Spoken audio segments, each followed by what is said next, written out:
Yo people, welcome back to the YouTube channel. You already know what time it is. It's time for the Chelsea versus Real Madrid preview. And this is a big blockbuster, bombastic tie. It's a big one, okay? We haven't played this team since 1998. Prior to last year, where we obviously played them, there was no fans. We was playing in their training ground. So this is the first time with fans since 1998 when we beat them in the Super Cup. And we still never lost to them. Touch wood. It doesn't happen this time. But it is a historic fixture. We never got to come across them very often. And it's an opportunity for Chelsea fans, for Real Madrid fans to come together and to support their teams for the very first time and to do an absolute Mazzolini. Why are you smirking? The amount of pauses in the first minute of what... Why are you so obsessed? We need to have a word with Monster because... pauses. Yeah, but you're just obsessed now. Your wording is just wild. Well, maybe you should have a clean brain. Touch wood, come together, just go on. Oh, I think you need to have your brain's dirty. I think you need to have a detox and a cleanse. That's what I think. Your brain's dirty. It's not me, it's you. Anyway, as I was saying, massive game. I'm very much looking forward to it. Courtois is telling us don't boo him when he returns. Listen. You don't get to control that big man. Focus on yourself. You've been playing well this year, but your history of Chelsea is still your history. So I'm not sure if you're going to get away with that one. And speaking of history, Eden Hazard... That was rude. Eden Hazard, our favourite beloved Eden Hazard, our legend, is not available for this game. He is out for the season, it would appear. So, and he didn't even travel because if you remember last time when we beat them at Stamford Bridge, Eden Hazard had a little chuckle with Kurt Zouma and he got in a lot of trouble from the Madridistas. So they were very angry and they were very upset. And then, you know, he got a whole heap of backlash. So they just decided, listen, we're not going to bring you to be the cheerleader and to give morale and all that. No, you just stay at home. You can't be trusted at Stamford Bridge. You may crack a smile or bust a little dance in the seats. So they were like, we're not having it. Bust a little boogie with Timo Werner on the bench, a little bit of that. So yeah, they just left him at home, and it is what it is. But going into this game, it's looking good for us fitness-wise. It looks like we got everybody or everybody that we know of, you know, as usual available. And obviously Real Madrid, Carlo, hopefully he gets well soon. Hopefully he's able to attend. I'm not sure if he will be there. But listen, we hold him dearly as Chelsea fans because he won the title for us. And he was some of the best football I've seen at Chelsea when he was in charge. You know, we were battering teams 8, 7s, hitting them for 6 for fun. It was a very enjoyable season under his tenure. And I think he's one of the few managers that really don't get the credit they deserve. He's been able to transcend from the early 2000s all the way up until now and still be relevant at big clubs winning trophies. And I know he's under pressure at Real Madrid at the moment, but he's top of the league, you know? I'll hit you with one further thing, yeah? Why Ancelotti's so great, he's willing, a lot of old school managers aren't, willing to change with the times, willing to adapt formations, willing to find up and plan out new strategies. Yep. Again, this is why Jose has been on the decline. No disrespect to Jose, love Jose, legend, and Ancelotti went from Everton to Real Madrid. Exactly. Yeah? So just a bit of respect on Uncle Carlo's name. And also, speaking of formations, Chelsea obviously were coming off the back of a battering against Brentford. The bees were buzzing, as they say. We were playing a back four and everybody's talking about it. Listen, for me personally, I've seen Chelsea go on a run of games a couple months ago, winning in the back four. You remember the Carabao Cup, like I said, the semi-finals against Tottenham, 4-2-2-2 formation. 4-1-4-1. So we have won in a back four before. It wasn't really down to that specifically for me. The defenders know how to defend in a back four if need be. It was more on Loftus-Cheek playing in DM and Alonso at left back. And just, it was poor performances from everybody, but I just feel like the team selection from Tuchel was wrong. But moving on into this fixture, the team selection I'm sure will be correct. And I'm looking forward to just the A-listers, the A-list celebrities, you know, talking the talk and walking the walk out against Real Madrid, and hopefully just expected improvement from the defence. Of course, you don't expect to ship another 4 goals. Now, from our perspective, I'm going to give you my team A from top to bottom. I'm going to tell you why I'm picking these players, and I'm going to go through, obviously, Real Madrid and their main threats. It's pretty obvious at this point. We know what it is with Real Madrid. But with our team, I'm going to go Mendy, team up on the screen. I'm going to go Azpilicueta, Thiago Silva and Rudiger in the back three. I think Christensen, it was kind of alluded in the press conference that, yeah, he does have to, you know, have that focus. He is potentially leaving. His future is undecided, but Rudiger has shown that focus. Not saying Christensen hasn't, but Rudiger has set the template for focus. Lovely long shot at the weekend, although defensively we were awful. But he has shown the focus throughout this negotiation period of what you want from a Chelsea player, considering your future is in doubt. So Rudiger, you can rely upon his mentality to be A1 in that position there. On the left, I go Alonso. at wing back, not left back. I always say it. If it's a back four, I want Malangsa at left back. If it's wing back, I want Alonso. Now, I don't trust either of them. I've got trust issues. They've let me down at times. Do you know what I'm saying? And therapy is still being paid for. But as I say, if we're not going to win the Champions League, like I said, I've been very humble about it. I don't see us as favourites at all. I do think Liverpool and Man City are the favourites, and we're kind of in that second tier. And the reason why is the left-hand side. I don't trust anyone over there. I've got trust issues. Like I said, there's no Chilwell. So we ain't chilling. We're on edge. We're very nervous about what could happen over there. Luckily for us, Real Madrid's right-hand side of their attack is probably their weakest side, you could say. You know, they don't have that out-and-out right winger that is a main threat like prime Gareth Bale was in his heyday. Obviously smashing goals for Wales, but he probably won't start this game because there's still beef. But if they had a Vinicius or if they had Mbappe, right, and they maybe had Vinicius and Mbappe swapping wings as they will next year, whew, long day, Lord of mercy. But they don't have that right now. It could be Asensio. I don't know who will be over there. But whoever it will be, it won't be as strong as... Rodrigo. Yeah, maybe Rodrigo. He's a talent. He's a good kid. He's not bad. No. He's just not progressing as quickly as Vinicius. Yeah. And I feel like the Real Madrid fans judge him because of that. He's young.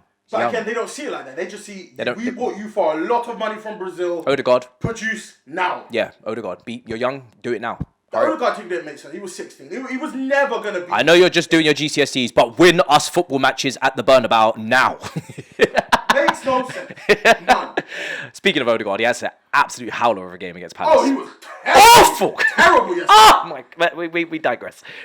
I already did my review. Class continues. We move on. But yeah, listen. Real Madrid's right-hand side of their attack. It's predicted it will be Asensio. He's been playing the majority of games over there. Obviously, there's no Hazard. Isco, I don't know where that brother went. So who knows? But outside of that, you know, Chelsea, I'm going to go Alonso at left wing back. I'm going to go with Kante in the pivot. And this is difficult because I'm going to tell you for the first time, I ain't going to lie to you, I'm undecided on whether we should go Jorginho and Kova. I'm slightly leaning towards Jorginho because of the balance of having a natural sitter and Kova and Kante, neither of them are sitters. However, I've been very consistent on this channel in saying that Kova has been the best midfielder. So on form, you would want him in this team, and he does stand above the rest. But Champions League pivot Kante and Jorginho is a tried and tested formula that has worked in the last knockout stages of last year and served us very well. An incredible combo. And for me, it does depend on the opposition. If they line up with Kroos, Modric and Casemiro, a more aging midfield three, then I think Jorginho, with the lack of pace in their side, can then match it up on our side. We don't have to therefore have spring chickens in midfield. That's the midfield three I expect. Now, if they were to throw a wild card and Camavinga was to start, or Valverde, which I think Camavinga should have started in the second leg against PSG because they were overrun for 75% of that match, 3 halves out of 4, and then they brought Camavinga on for Kroos, who was a doubt for that game anyway, and the whole thing switched. Modric was released and allowed to work his magic. If they were to bring in one of those young players that have a little bit more pep to their step, then potentially maybe you go Kova for the legs. Mason Mount will probably play this game. I know he hasn't been great. It was awful against Palace. He's very up and down with his form. This season, I've been saying it as well, not as influential as last year despite the statistics, but he'll probably play for tactical reasons to drop in to that midfield as he's done for all the big games. And if it's not him, it will be Ziyech. But I am 100% going with Pulisic and Kai in that front three. I want them brothers in the team. I think they're big game players. They've scored big goals. Pulisic scored at the training ground last year. Lovely composed finish past Courtois. And Kai Havertz, I don't need to tell you about this brother's big game record. The guy turns up when it matters. I actually need him to start peppering teams like Brighton and Norwich and just slap him free past them to get the statistics up. But when it comes to the big games, the guy actually does turn up. So Christian Pulisic is a big game player. He is a big game player. He was brilliant against Porto in the Champions League last year. He's good record against Liverpool in recent times. Let us know what you think about that in the comment section below, please. He's a big game player. I'm curious to see what in big games, Pulisic, he scored against you. Remember, he put Mendy on his ass at Stamford Bridge. Are you talking the game before the game? That's that, yeah. Premier League game. 2-0, yeah. Yeah, it didn't matter. Was it 2-0? I think so, yeah. Well, they're on a big game. Big game, big teams. That's what I'm talking about. Maybe it wasn't a big game. Wasn't a big game for you, maybe. Comment in your comment section down below. I want to see what people think. Listen, Pulisic a big game player. Well, he's a bigger big game player than Lukaku, who will be on the bench for me. Lukaku will be on my bench, and he will continue to sit there and wait for his opportunity until the timer comes. Earning how much? 325,000 a week, along with Timo Werner alongside him, doing maybe some handshakes. You want? Have we got some sort of handshake? We don't have one, as we. Oh, you mean the handshake that I've been trying to get you to get a favorable? We don't have one. as best friends for paper, what, scissors? 12, 13 years? Rock, paper, scissors? Best friends for 13 years. We don't have a handshake. Still no handshake. Well, they'll be practicing their handshake as best buddies on the bench. 270k and 325k a week. I shouldn't be watching other man's pocket, but when we're broke and we have no money and we have no owner, I will watch your pockets. Donate that shit, okay? But yeah, they'll be sitting on the bench doing hand signals and whatnot together. For me, because Werner was not great against Brentford at all. So on Real Madrid side, like I said, Modric, that brother is a baller.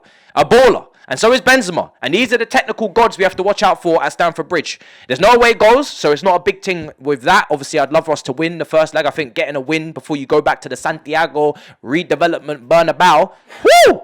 I'm telling you, that stadium there, the plans they got, it's looking fresh. And they're just starting to get the fans in. Obviously, it's not full capacity, but when we go there will be a noisy army there, contingents of humans there. So I'm looking forward to that. And yeah, second leg, it's not gonna be easy, as PSG shown and proven. You know, when you go to the Bernabeu in your second leg, it's not easy. You know, the prestige comes into play, and this is the European Kings, 13 times.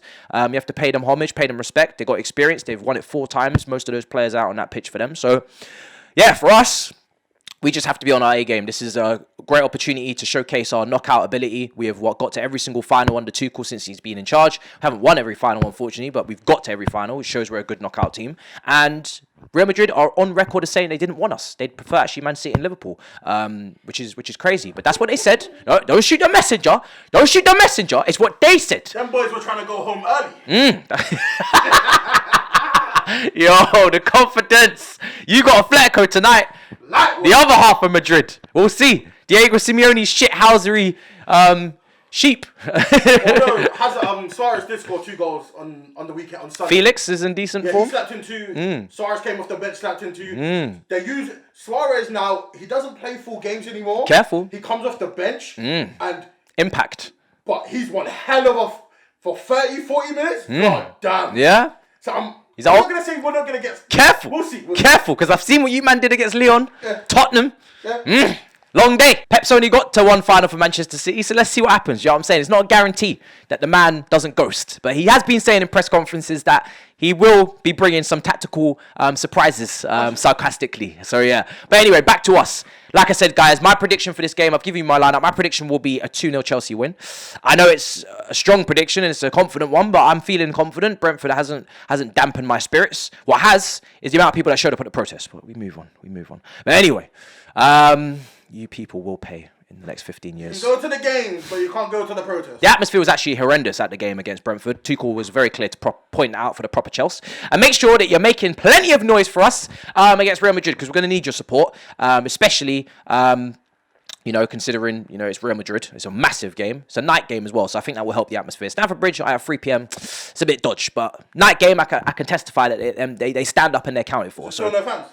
No, we've got people there. Okay, cool. Yeah, we got people there. Touch wood. Thanks, Boris. Appreciate it. So yeah, look, I'm looking forward to this. The midfield battle. Let me know what you think of that in the comments down below, because the midfield, it's between, for me, these 5. It's between Mount and Ziyech in that drop-in role, because we don't want to go cover Kante and Jorginho, because that's too defensive. We saw how that was against City. So it's between Ziyech and Mount for the drop-in. Drop-in. And then it's between Kante, Cover, and Jorginho for the pivot, in my opinion. So just discuss amongst that in the comments. Let me know what you think. It's a big discussion. Who you would play? Would you go with the prestigious, pedigreed... sounds like a dog food. Jorginho and Kante, as from last season's tried and tested, or would you go Cover because he's on form, best midfielder this season? Mount or Ziyech, let me know. Ziyech has probably been better than Mount of recent times when he's not injured. So yeah, let me know what you think. And in the comments down below, smash up the icons as always. Subscribe if you haven't already. Yeah, damn right. We're telling people what to do. Telling people now. Mm-hmm. Hit the blood clot. Because I've seen the statistics. The statistics. A lot of people are watching but not subscribed. That's crazy. Why do you say that word so fast? Statistics. I don't know. Michael Dapper influence. Oh. Shout out to the king. No. Make sure you're subscribed if you haven't already. And pick up your damn selves as always. Good to be here. I'm glad you guys enjoyed the review from yesterday. We'll try and do that more often for the games, for the rivals. And yeah, in a bit, people. Peace.